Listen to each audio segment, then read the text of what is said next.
नमस्कार दोस्तों, स्वागत है आपका एक नए वीडियो में। अभी बहुत सारे ऐसे बच्चे हैं जिनको ये कन्फ्यूज़न है कि मैंने नीट का एग्ज़ाम तो दे दिया है, लेकिन अगर मेरा मार्क्स उतना नहीं आता है कि मुझे एमबीबीएस में सीट मिल जाए तो मुझे क्या करना चाहिए? आपको ये टेंशन नहीं है कि मुझे अभी कितना मार्क्स आने वाला है। आप इसके बारे में सोचिए कि आपको करना क्या है? आपको इंटरेस्ट क्या है?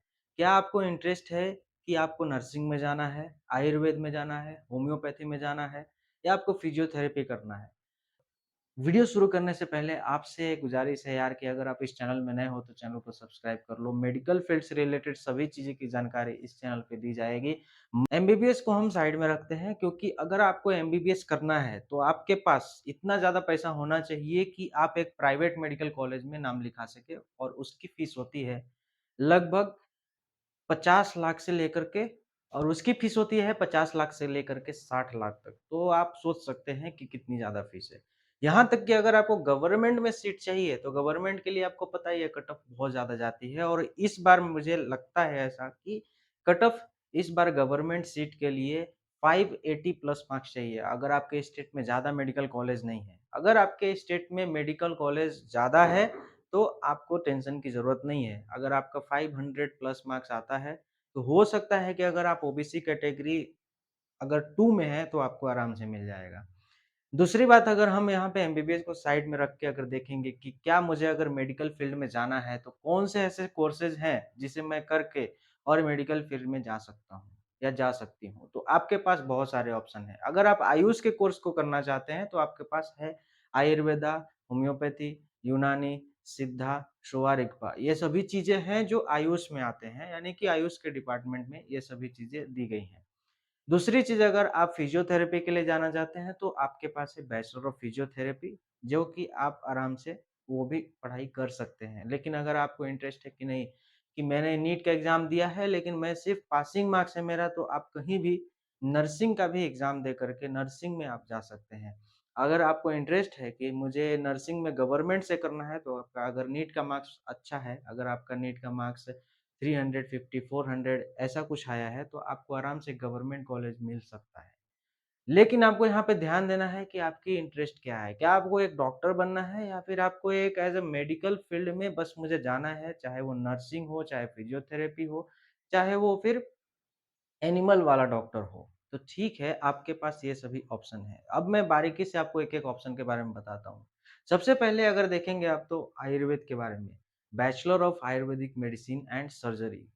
ये जो होती है, ये 5 एंड हाफ ईयर की होती है और 5 एंड हाफ ईयर में आपको जो है इसमें आयुर्वेदा और एलोपैथी दोनों की पढ़ाई आपको कराई जाती है। जिसमें कि आप आगे चल के अपना क्लिनिक खोल सकते हैं या तो आप एकेडमिक लाइन में जा कर के और as a professor, as a assistant professor आप जॉब ले सकते हैं। यहाँ तक कि अभी बहुत सारे गवर्नमेंट में भी इसकी वैकेंसी आ रही है। दूसरी चीज़ अगर मैं बात करूँ तो फिज़ियोथेरेपी है और आपके पास होम्योपैथी भी है। तो होम्योपैथिक भी आप जो है एलोपैथी के साथ-साथ आप जो है होम्योपैथी दोनों पढ़ाई होती है। तो आप आगे चल के अगर आप चाहते हैं कि मेरे स्टेट में अगर बीएचएमएस जितने भी डॉक्टर्स हैं, अगर उनको अलाउड है कि एलोपैथी को प्रैक्टिस करना, तो आप वहाँ पे कर सकते हैं क्योंकि आप एलोपैथी ऑलरेडी सीख रहे होते हैं अपने क्लासेस में। एक चीज़ मैं भूल गया आपको बताना कि आप अगर बीएएमएस करते हैं, आयुर्वेदा करते हैं, तो आपके पास ऑप्शन ये है कि आप आगे चल के पोस्ट ग्रेजुएशन कर सकते हैं। यानी कि आपके पास बहुत सारे ऐसे ब्रांचेज़ हैं, जहाँ की आप उसमें पोस्ट ग्रेजुएशन एमडी डिग्री प्राप्त कर सकते हैं। उसी तरह से बीएचएमएस में भी है, होम्योपैथी में भी बहुत सारे ऐसे डिपार्टमेंट हैं जिसमें कि आप पोस्ट ग्रेजुएशन कर सकते हैं। स्किन के लिए बहुत अच्छा है होम्योपैथी, तो स्किन में आप डर्मेटोलॉजी में पीजी कर सकते हैं। आयुर्वेदा में हर एक डिपार्टमेंट में आप पीजी कर सकते हैं, चाहे वो मेडिसिन हो, चाहे पीडियाट्रिक हो, चाहे वो गायनेकोलॉजी हो, चाहे सर्जरी हो। तो आपके पास ऑप्शन बहुत सारा है। आपको इस कन्फ्यूजन में नहीं रहना है कि आयुर्वेदा एलोपैथी से कम है या होम्योपैथी एलोपैथी से कम है। अगर आप इस मानसिकता में रहेंगे तो आप फिर मेडिकल फील्ड में नहीं आ पाएँगे क्योंकि अगर आप ऑलरेडी 2-3 बार या तो आपने ड्रॉप ले लिया है, आपके पास अब ऑप्शन नहीं है कि मुझे क्या करना चाहिए, मुझे आगे क्या सोचना है। आपके फैमिली वाले भी सपोर्ट नहीं कर रहे हैं, तो फिर अभी आप क्या करेंगे? नीट का एग्ज़ाम भी दोबारा नहीं देंगे क्योंकि फैमिली सपोर्ट नहीं है। या तो आप मेंटली इतना टॉर्चर हो चुके हैं, इतना हरास्ड हो चुके हैं कि इस बार आपने लास्ट एग्ज़ाम दिया है।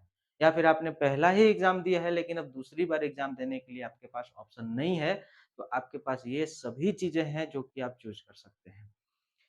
तीसरी चीज़ मैं अगर बात करूँ तो यूनानी, यूनानी में अगर आप एक उर्दू अगर हिस्ट्री है आपका, उर्दू से रिलेटेड अगर आपका हिस्ट्री है कि आप बचपन में अगर उर्दू आपने पढ़ाई की है, तो यूनानी में आप जा सकते हैं। ऐसा नहीं है कि आप उर्दू पढ़ना ज़रूरी है, लेकिन उर्दू इम्पोर्टेंट है क्योंकि उसमें एक सब्जेक्ट होता है और उर्दू की जानकारी आपको ज़रूरी होती है। बहुत सारे ऐसे यूनानी कॉलेज हैं भारत में जहाँ की बहुत अच्छे तरीके से पेशेंट ठीक भी हो रहे हैं, तो ये कोई अलग चीज़ नहीं है कि आप यूनानी भी जाते हैं तो उसमें आपको जो है पेशेंट नहीं आएँगे, आपका लाइफ़ जो है सेट नहीं हो पाएगा। तो यूनानी भी जो है, वो भी एक ऐसा मेडिकल फ़ील्ड है जिसमें आप अगर जाना चाहें तो जा सकते हैं, वो आपके इंटरेस्ट के ऊपर है।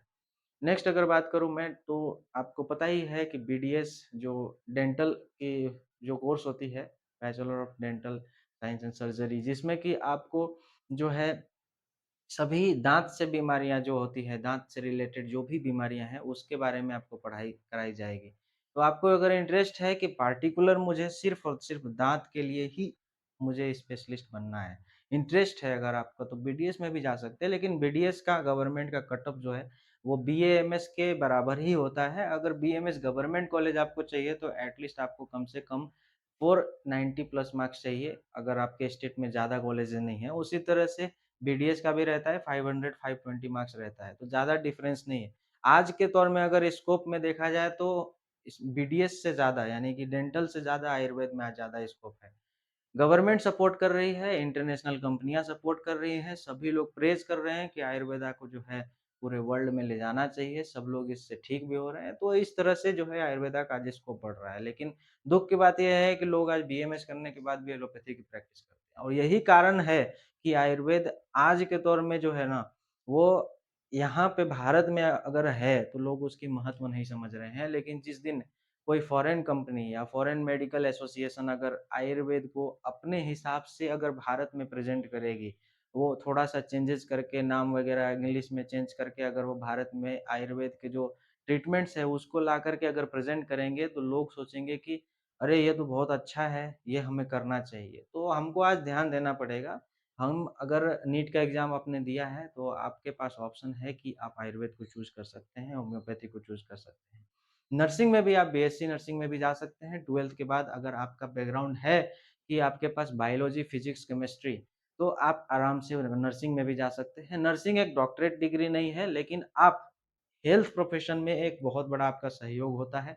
आपको हर चीज़ की जानकारी भी दी जाती है उसमें, सर्जरी से लेकर के हर एक छोटी चीज़ की जानकारी दी जाती है, तो आपको उसमें ज़्यादा सोचने की ज़रूरत नहीं है।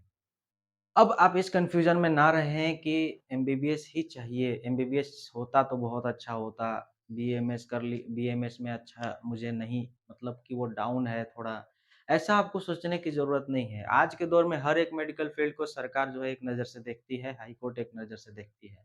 यहाँ तक कि जो है सुप्रीम कोर्ट और हाई कोर्ट में बहुत सारे ऐसे पिटीशन भी डाले जाते हैं, जहाँ पे लोग चाहते हैं कि आयुर्वेद वालों को सेम ट्रीट किया जाए जैसे कि एमबीबीएस वालों को ट्रीट किया जाता है। आपके पास बहुत सारा ऑप्शन है स्पेशलिटी का भी, आप स्पेशलिस्ट बन सकते हैं आयुर्वेद में।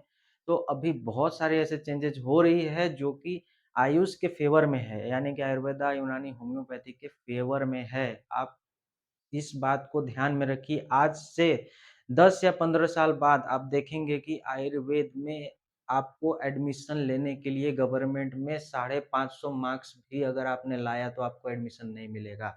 जबकि आप अगर 600 मार्क्स भी लाते हैं तो एमबीबीएस में आराम से सीट मिल जाएगा। तो डिफरेंस सिर्फ़ 10-20 मार्क्स का रहने वाला है। तो आप सोच सकते हैं किस तरह से ग्रो हो रहा है, तो आपको ज़्यादा टेंशन लेने की आवश्यकता नहीं है। अगर आपका मार्क्स कम भी है, आप पास पास भी हो जाते हैं नीट में तो आप एक किसी भी अच्छे प्राइवेट कॉलेज में नाम लिखा लीजिए, अच्छे एक यूनिवर्सिटी में नाम लिखा लीजिए, जहाँ पे पेशेंट फ्लो अच्छा है, उस कॉलेज का रेपुटेशन अच्छा है, वहाँ पे पढ़ाई अच्छी होती है, प्रैक्टिकल्स अच्छे होते हैं, ये सभी पता करके आप एडमिशन ले सकते हैं।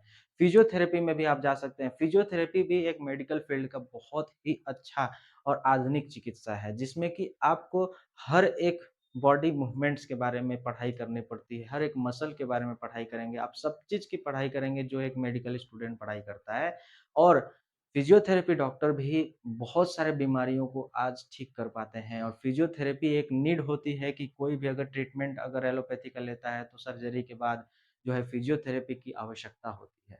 तो इसमें भी आपके पास बहुत सारा स्कोप है और हर एक मेडिकल फ़ील्ड अच्छा होता है, कोई भी मेडिकल फ़ील्ड खराब नहीं होता है। सबका अपना-अपना रोल है, इस बात को आपको समझना पड़ेगा। अगर यह वीडियो की जानकारी आपको अच्छी लगी तो वीडियो को लाइक ज़रूर कर दें और